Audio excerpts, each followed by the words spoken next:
ஹரி ஓம். உலக மக்கள் அனைவருக்கும் எனது அன்பான வணக்கம்.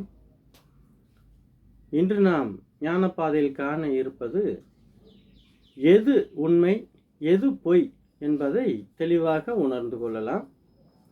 இந்த உலகத்தில் உண்மை எது பொய் எது என்பதை உணர்த்தவே பல யோகிகளும் மகான்களும் மகரிஷிகளும் சாதுக்களும் ஞானிகளும் மக்களுக்கு சத்தியத்தை புரிய வைக்க முயற்சி செய்கிறார்கள். தர்மம், சத்தியம், ஒழுக்கம் சொல்லிக் கொடுக்கிறார்கள். அதனால்தான் இன்றளவு வரை உலகில் இருள் சூழாமல் மனித வாழ்க்கை ஓர் அளவுக்காவது மேம்பட்டு கொண்டிருக்கின்றன. இது உண்மையானது எது உண்மை எது மாயை புரிய வைக்க முயற்சி செய்கிறார்கள். இதை புரிந்து கொண்டவர்கள் வாழ்க்கையில் மிகவும் அற்புதமாக முன்னேறி விடுகிறார்கள். இதை புரியாத மக்கள் வாழ்க்கை தரம் குறைந்து மிகவும் சிரமப்பட்டு கொண்டிருக்கிறார்கள். உங்கள் மன இருளை நீக்குங்கள். அந்த காலத்திலும் சரி, இந்த காலத்திலும் சரி, இனி வரும் எதிர்காலத்திலும் சரி, ஞானம் உள்ளவர்கள் மட்டுமே அறிவிலும் சரி பொருளாதாரத்திலும் முன்னேறி இருக்கிறார்கள். மற்றவர்கள் முன்னேறியவர்களை பார்த்து பொறாமைப்படுகிறார்கள். இவன் கள்ள நோட்டு மாற்றி இருப்பான், அதனால்தான் இவன் முன்னேறிவிட்டான்.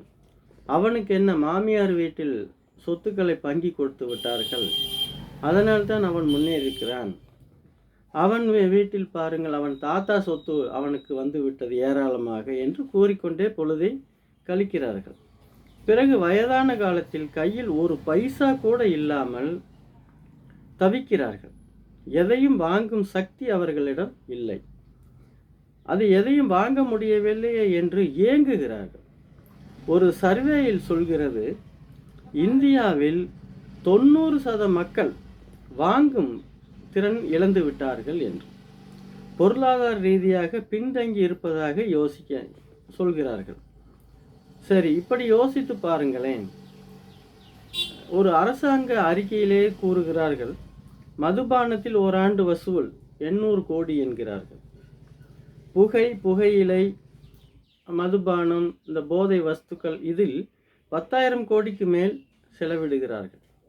சீட்டு விளையாட்டில் பலர் லட்சக்கணக்கில் இழந்து விடுகிறார்கள்.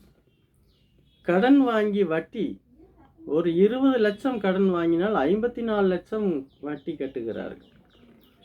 இப்படி எதில் பார்த்தாலும் கோடி கணக்கில் இழந்து கொண்டே இருக்கு. இதையெல்லாம் நீங்கள் யோசித்து பாருங்கள். இந்த காசு இழக்கும் வேஸ்டாக, அதாவது வீண் செலவு செய்யும் அந்த பொருளாதாரத்தை உங்கள் கையில் வைத்து சேமிப்பு செய்தால் நிச்சயமாக உங்களுடைய வாழ்க்கை தரம் மேலும் மேலும் உயர்ந்து கொண்டே இருக்கும். இதை நன்றாக புரிந்து கொள்ளுங்கள், யோசியுங்கள், சிந்தனை செய்து செலவு செய்யுங்கள். சேமிப்பு மிகவும் அவசியம். அதனால் அனைவரும் யோசித்து செயல்படுங்கள். நன்றி. இந்த காணொளி உங்களுக்கு பிடித்திருந்தால் மற்றவர்களுக்கும் பகிருங்கள். Art of feel chai yoga என்றும் யூடியூப்பிலும் இருக்கிறது, கண்டு மகிழுங்கள். ஞானம் பரவட்டும். மீண்டும் நாளை சந்திப்போம். நன்றி.